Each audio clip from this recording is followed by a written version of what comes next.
केंद्रीय कर्मचारियों के लिए खुशखबरी, जुलाई में 3% बढ़ेगा डीए, सितंबर से इतना मिलेगा एरियर। 1.2 करोड़ केंद्रीय कर्मचारियों और पेंशनर्स के लिए बड़ी खुशखबरी है। दरअसल जुलाई 2021 में महंगाई भत्ता कितना बढ़ेगा, इसके आंकड़े सामने आ गए हैं। जनवरी से मई तक के all India consumer price index के आंकड़ों के मुताबिक महंगाई भत्ते में 3% की बढ़ोतरी हो सकती है। योगी सरकार 15 जुलाई तक देगी फ्री राशन, जानिए क्या है मुफ्त में गेहूं और चावल मिलने का नियम। राज्य सरकार जुलाई में अब तक अंत्योदय और पात्र गृहस्थी के 3,35,91,030 लोगों को 1,84,956.311 मीट्रिक टन अनाज का वितरण किया है। सरकार की योजना के तहत 14,83 लाख से अधिक लोगों को राशन का वितरण किया जाना है। 15 जुलाई तक चलने वाले राशन वितरण कार्यक्रम में प्रदेश भर में अंत्योदय के 31,63,397 और पात्र गृहस्थी के 3,04,27,633 राशन कार्ड के लाभार्थियों को मुफ्त राशन का लाभ दिया है। अगले 11 दिन बंद रहेंगे बैंक, चेक करें कहां नहीं होंगे कामकाज। आने वाले 12 दिन में सबसे अधिक बैंकों की छुट्टियां पड़ रही हैं। इस शनिवार से अगले कुछ दिनों तक अलग अलग राज्यों में बैंक बंद रहेंगे। अगर आपको अगले हफ्ते कोई बैंक से संबंधित काम है तो ब्रांच में जाने से पहले आपके लिए यह जरूरी है कि आप इन छुट्टियों के बारे में डिटेल में जान लें ताकि आपको परेशान ना होना पड़े। बता दें, जुलाई में कुल 15 दिन बैंक बंद रहेंगे। कल यानी शनिवार को सेकंड सैटरडे के चलते 10 जुलाई को बैंकों में अवकाश है और 11 और 18 जुलाई को रविवार के कारण बैंक बंद रहेंगे। इसके अलावा सोमवार से लेकर अगले शनिवार तक कुल 9 दिन त्योहार पड़ रहे हैं, जिसकी वजह से बैंक बंद रहेंगे। हालांकि 15 जुलाई को कोई छुट्टी नहीं है। आरबीआई के मुताबिक बैंकों की छुट्टियां अलग अलग राज्यों के हिसाब से तय होती हैं, इसलिए जिन राज्यों में छुट्टियां तय की गई हैं सिर्फ उन्हीं राज्यों में बैंकों में कामकाज नहीं होंगे। ऐसे छात्र वेबसाइट पर नहीं देख पाएंगे अपने यूपी बोर्ड के नतीजे। यूपी बोर्ड के हाई स्कूल और इंटरमीडिएट कक्षाओं के परिणाम एक सप्ताह में घोषित होने वाला है। ऐसे में बोर्ड परीक्षा की तैयारी में जुटा हुआ है। दरअसल इस बार परीक्षा रद्द कर दी गई थी, इसलिए स्टूडेंट्स को उनके रोल नंबर नहीं मिले थे। ऐसे में बिना रोल नंबर के रिजल्ट देखना स्टूडेंट्स के लिए थोड़ा मुश्किल होगा। जिन स्टूडेंट्स के पास नामांकन और रजिस्ट्रेशन संख्या है वो तो नतीजे देख सकेंगे, लेकिन जिनके पास ये दोनों नहीं है उन्हें अपने स्कूल जाकर ही रिजल्ट पता करना होगा। इस मामले में बोर्ड की तैयारी भी पूरी है। बोर्ड स्टूडेंट्स का ब्यौरा लगातार सही कर रहा है, जिससे रिजल्ट जारी करते समय किसी प्रकार की समस्या ना आए।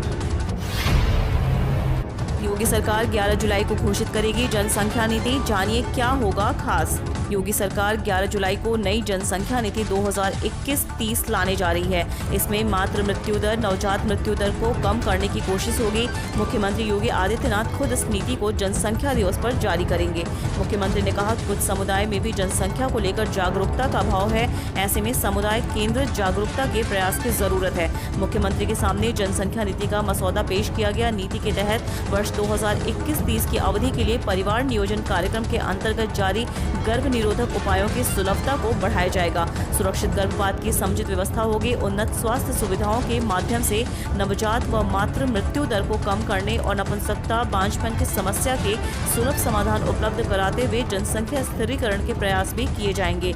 नवीन नीति में एक अहम प्रस्ताव 11 से 19 वर्ष के किशोरों के पोषण, शिक्षा और स्वास्थ्य के बेहतर प्रबंधन के अलावा बुजुर्गों की देखभाल के लिए व्यापक व्यवस्था करना भी है।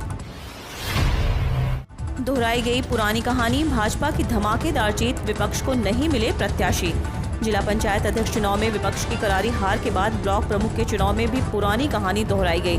भाजपा की ताकत के सामने विपक्ष ने फिर हथियार डाल दिए। 6 ब्लॉक में तो विपक्ष की ओर से कोई प्रत्याशी ही मैदान में नहीं आया। नतीजा, भाजपा ने धमाकेदार जीत दर्ज कर ली है। पहली बार भाजपा ने ब्लॉक प्रमुख के चुनाव में 12 में से 6 पदों पर निर्विरोध जीत दर्ज की। पप्पू यादव बोले, बाबू अखिलेश यादव जी आपसे ना हो पाएगा। उत्तर प्रदेश में ब्लॉक प्रमुख चुनाव के नामांकन को लेकर हुई हिंसा पर जन अधिकार पार्टी के मुखिया पप्पू यादव ने पूर्व मुख्यमंत्री व सपा सुप्रीमो अखिलेश यादव पर हमला बोला। पप्पू यादव ने शुक्रवार सुबह ट्वीट कर लिखा कि अखिलेश बाबू आपसे ना हो पाएगा।